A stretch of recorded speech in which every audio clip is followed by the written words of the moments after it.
Oh my god, yes. Aside from Sonic Frontiers, Bonelab has been my most anticipated game of this year. I love Boneworks so much. It was the first time it really felt like a full game in VR. It had incredible physics-based gameplay that I haven't seen any other game even attempt since then. And the amount of replayability is still insane to me. Of course, there have been other games that I've fallen head over heels for since then, like Vengeful Rights and Half-Life Alyx, but Boneworks holds a special place in my heart. And you better believe when that trailer came out at the end of the Meta Showcase on April 20th of this year, I was bouncing off the walls. And then a few weeks ago, when a surprise trailer dropped and announced that the game was dropping on the following Thursday, my jaw hit the floor. I am so ready to tell you guys about this one, so let's just go ahead and dive straight into Bonelab.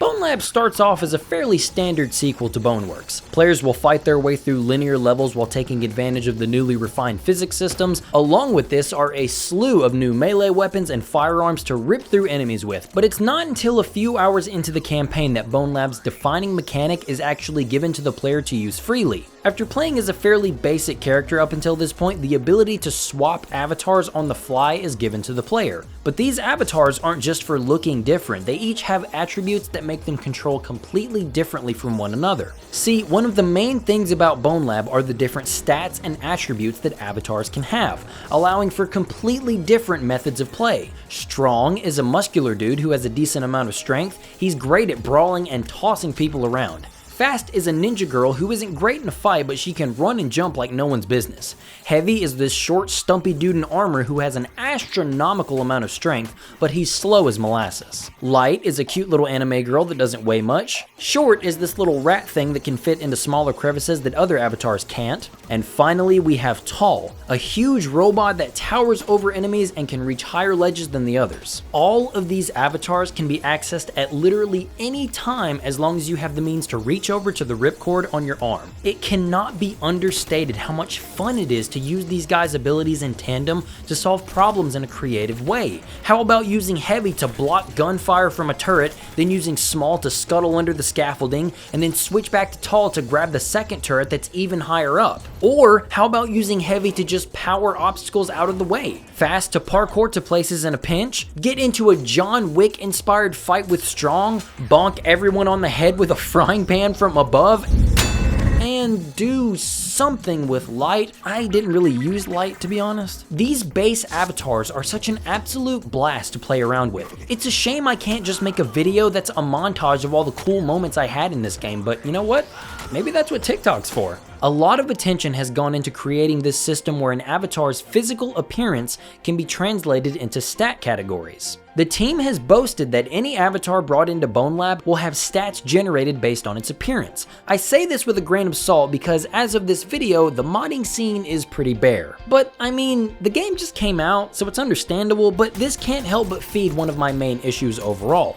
As of now, Bonelab is kinda bare bones. For $40, you get a 4 to 5 hour campaign of varying quality, a host of side activities to keep you coming back, and the promise of a thriving modding community. Of course, all of these things are built or will be built within the fun of the Bonelab engine and are at least a good time or will be a good time. But that's the thing, right now there aren't many mods by way of new content. There are plenty of characters to plug into the game, and you better believe it's a hoot and a half to see all the abominations that people have already put into the game, but sadly there aren't many level or campaign mods. If you search the Discord, you can find several promises for whips in development, and they sound really cool. I'm particularly interested in the Attack on Titan pack that Cat is working on, but there's no new content to use these avatars on at the moment. I'm sure that will change fairly soon enough though. Don't take this as me thinking this is an empty promise or something. I'm super excited for the limitless potential of the Bonelab SDK. The community will go crazy with characters and maps galore, and I'll definitely make a video on some when it gets going, but since you're essentially paying for a promise with the mods right now, I'm not sure the other parts of the deal sweeten it enough. Bonelab's campaign is broken up into uneven thirds. I know that's a dumb sentence to you math nerds, but leave me alone for right now. The beginning third-ish sees you playing through a very similarly styled game to the original Boneworks, defeating enemies, dealing with physics-related matters, and just kind of playing the game. And then the middle third sees you gaining access to the avatar changer thingy, and each of the 6 avatars have a whole level dedicated to learning how to use them. And then the final, shorter third sees you playing through a handful of normal levels again, but with access to the avatar changing ripcord. The initial levels, as well as the ones towards the end, are mostly okay, but we can talk about some of the issues in a sec, but the 6 avatar levels are wildly inconsistent. Punch Street and Hell's Gate are some of my favorites due to the arcadey feel of shredding through enemies in these tight corridors. Speed's parkour challenge is only okay after I got a grasp on how the jumping works. The go-kart level isn't exactly fun because you're just running 3 laps on this course. The tower climb was incredibly frustrating. Climbing wasn't the worst part, but I hated having to deal with all of these enemies while doing so, and the worst part that genuinely left me baffled were these void birds. They fly around, and if they hit me, I was randomly swapped to another avatar. It could be Short that just can't make some of these jumps with his small stature, or it could be Heavy who's unable to make some of these jumps because of his fat ass. And then there's Short's level, and okay, so you're let loose to run around on the surface of the moon with 0 gravity.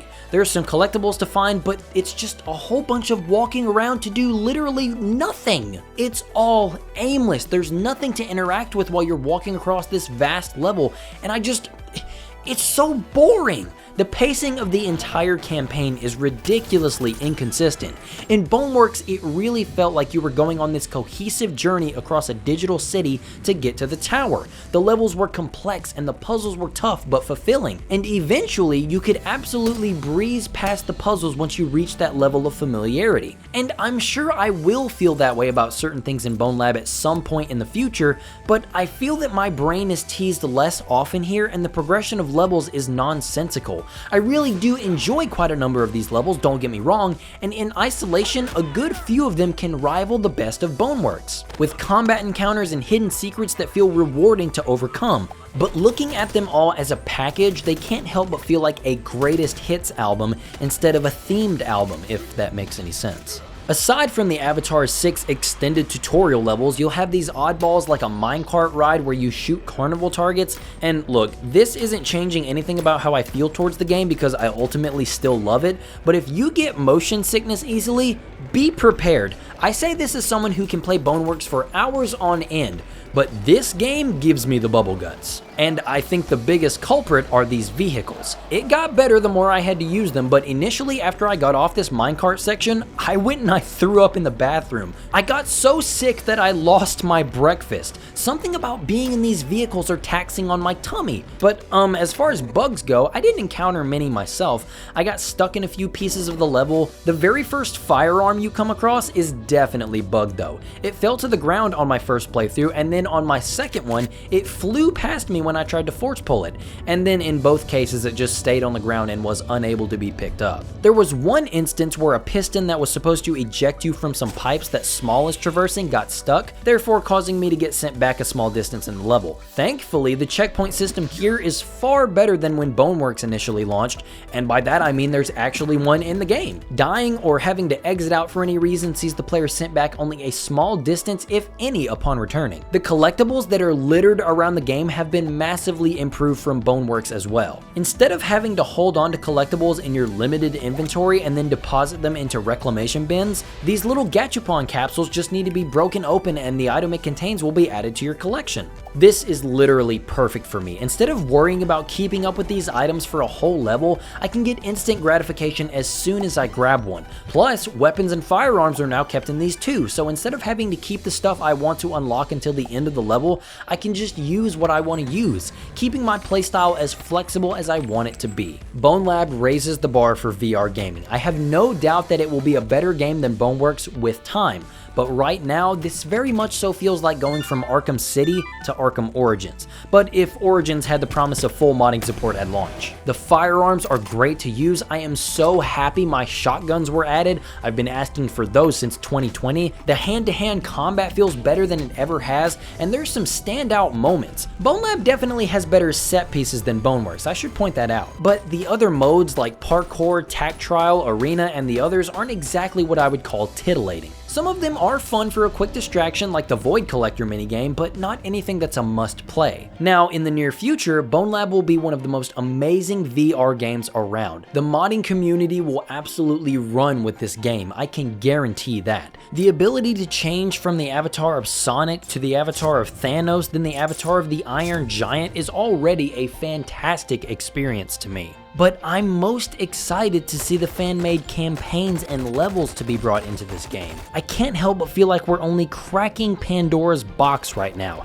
and you better believe I'll be on top of that thing when it finally opens. But as it stands right now, I don't know. If you're a fan of Boneworks, it's safe to say that you're already playing this. But if you're still on the fence, I would say wait for a slight discount. One, because it's obviously going to be a bit cheaper, and two, it'll give the community some time to make content that's worth playing after you get to the end of that rocky campaign. Just to reiterate, Bonelab is absolutely worth your time right now, but you should approach it with caution if you're worried about getting your money's worth. But anyway, I appreciate you for watching, so thanks for stopping by and have a great day.